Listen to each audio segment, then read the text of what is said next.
Bien-aimés frères et sœurs, vous connaîtrez la vérité et la vérité vous affranchira. Ça, c'est pas moi qui le dis, c'est la Bible qui le dit. Mais moi, je vous dis mieux. Vous connaîtrez la vérité historique, notamment celle de vos ancêtres kémites, et vous aurez une vision globale de ce que c'est que la vraie souveraineté politique. J'ajoute, vous reviendrez à la spiritualité africaine ancestrale et vous comprendrez les enjeux de l'indépendance économique.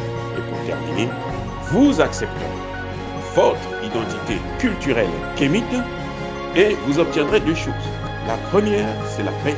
La seconde, c'est le développement, à une condition. L'unité de toute l'Afrique noire, l'unité de tous les Noirs du monde entier.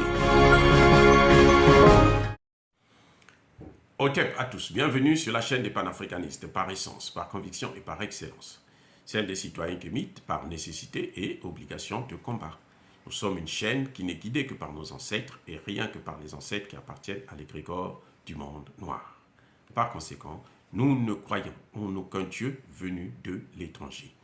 Toutefois, cette vidéo n'est aucunement destinée à inciter à la haine ou à la violence, car nous menons un combat qui est d'abord et avant tout spirituel, intellectuel et démocratique. Ensuite, il est politique, géopolitique et géostratégique. Dans l'impérialisme, le colonialisme, le néocolonialisme et l'endocoloniat, qui sont tous qualifiés de crimes contre l'humanité. Mais nous menons ce combat sur la base du principe fondamental que nous avons hérité de nos ancêtres kémites, qui est celui de la Mahat, c'est-à-dire solidarité, vérité et justice. Vous êtes donc en droit de connaître la vérité et nous avons l'obligation de vous dire la vérité, rien que la vérité, afin que justice soit rendue au continent africain. Et ça, c'est notre modeste contribution dans cette noble lutte en faveur de la souveraineté, la dignité, la solidarité et l'unité africaine. Ça, c'est ce que nous appelons le panafricanisme. Bien-aimés frères et sœurs, il y a de sérieux combats entre le GENIM et le IGS au Mali. Deux groupes terroristes se battent sur le terrain. Il y a des gens qui ont critiqué, qui ont dit « Oh, mais le gouvernement malien ne contrôle rien ». Je trouve ça assez ridicule, assez stupide. Que voulez-vous que le gouvernement malien puisse faire? Que voulez-vous que l'armée malienne puisse faire? Qu'elle s'interpose entre les deux groupes terroristes qui sont en train de détruire le pays, ou bien qu'elle les observe se battre? Eh oui, l'armée malienne a bien fait de les observer, les laisser se battre entre eux d'abord. Et l'armée malienne va attaquer, va se battre avec le vainqueur. Quand il y aura un groupe qui va exterminer l'autre, et il sera affaibli, l'armée malienne va rentrer dans le jeu. Et ce sera plus facile pour l'armée malienne de les neutraliser et puis de mettre un terme à ça. C'est aussi simple que ça. Il n'y a pas besoin de se mêler dans une affaire de deux voleurs, deux bandits qui sont en train de se disputer le morceau. Ça ne nous regarde pas.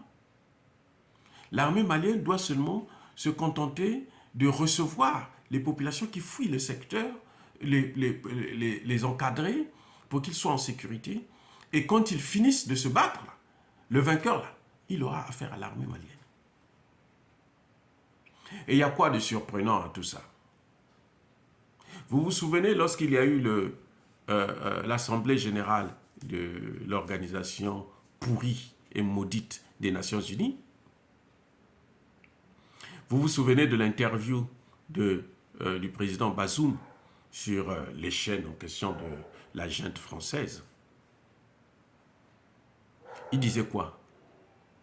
Il disait que la zone de Ménaka va être envahie. Où est-ce qu'il a eu l'information? Il est magicien. Il est devenu prophète. Bazoum savait qu'ils allaient se battre. Les deux ont le même maître. Et chacun cherche sa place. Chacun veut se donner une place de choix auprès du maître. L'Occident, la maudite junte française qui arme les terroristes. Aujourd'hui, il n'y a plus de besoin de chercher des preuves parce que nous avons des preuves à travers un jugement qui a été rendu aux États-Unis, à travers le discours du président turc, Erdogan, qui en a parlé avec Emmanuel Macron. Emmanuel Macron a fait comme si, a fait la sourde oreille. C'est comme si rien ne se passait. Il a refusé de l'écouter, de prendre des dispositions. Erdogan le dit. Ce n'est plus un secret. Donc on n'a plus besoin de preuves pour le Mali, qui même si on n'organise pas la réunion. Donc là encore, nous voyons que c'est la France qui est derrière. Pourquoi la France est en train d'envahir les pays africains autour du Mali? Parce qu'elle veut faire la guerre avec le Mali. Une guerre perdue d'avance, bien sûr. Croyez-moi, ça ne va pas être facile. Et la France va sortir de là comme une poule mouillée la tête entre les cuisses.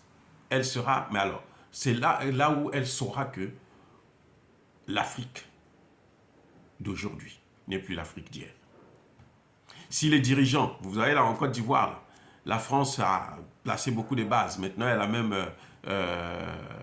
un bateau de guerre qu'elle a amené là, alors qu'on a besoin de ce bateau-là en Ukraine.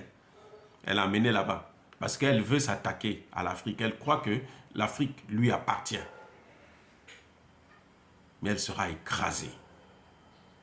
Sachez-le, elle sera écrasée. C'est fini le temps où elle jouait avec les Africains. Non. Même sans la Russie. Avec la Russie, c'est encore plus facile. Parce que le Mali a une relation, a des accords avec la Russie. Et que si la France attaque le Mali, eh bien la Russie doit aider le Mali à se défendre. S'ils veulent faire déclencher la guerre de l'OTAN, il n'y a pas de problème. Et les Américains savent aujourd'hui que s'ils continuent à suivre cette politique française en Afrique, les Américains vont couler avec la France en même temps.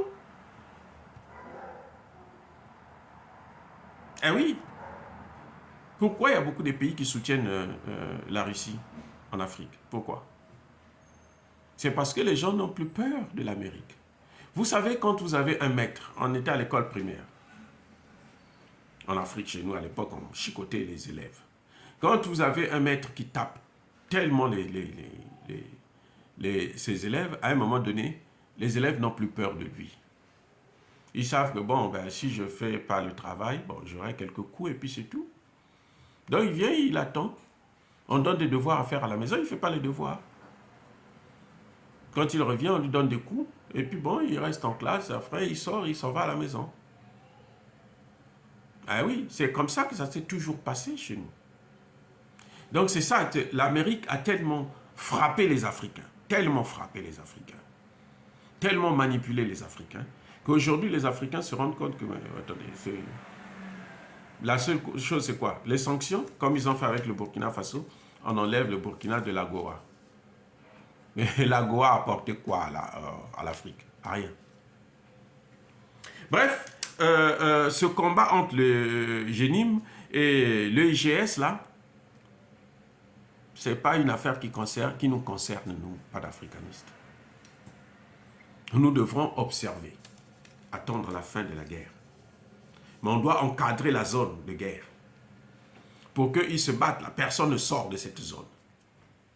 Jusqu'à ce qu'entre eux, ils vont s'affaiblir, s'exterminer, et puis on écrase les autres. Et là, vous voyez ce qui se passe? Vous ne voyez pas les organisations des droits de l'homme. Personne ne vient parler des droits de l'homme. Ah oui, c'est ça qui est intéressant. Ils ne parlent plus des droits de l'homme. Le jour que l'armée malienne va rentrer dans la danse, va combattre le vainqueur de cette guerre, là, vous allez entendre parler des droits de l'homme. Mais c'est fini cette affaire-là. Et ce que nous souhaitons aujourd'hui, c'est que le Mali puisse faire partir maintenant la force des Nations Unies et que le Mali sorte du franc CFA. Eh oui, il faut et qu'il le fasse vite. Voilà, bien-aimés frères et sœurs. Dire cela, c'est inciter à la haine ou à la violence. Non, il y a bas, colère, il y a malembe. Nous sommes une force pacifique, démocratique. En tout cas, avant de vous quitter, comme d'habitude, je persiste et je signe. Soyez bénis par le Dieu des Kémites.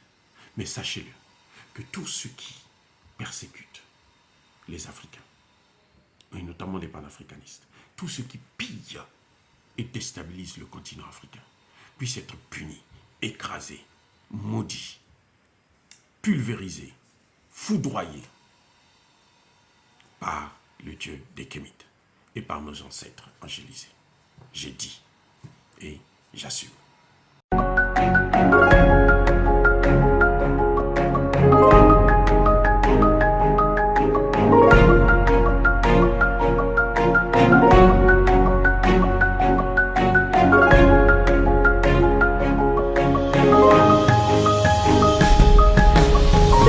Eux, ils marchent par la foi et non par la vue. Mais moi, je vous conseille vivement de marcher par la connaissance scientifique et historique, notamment celle de nos ancêtres kémites, par les 5 sens et par l'intelligence. À vous, Apia.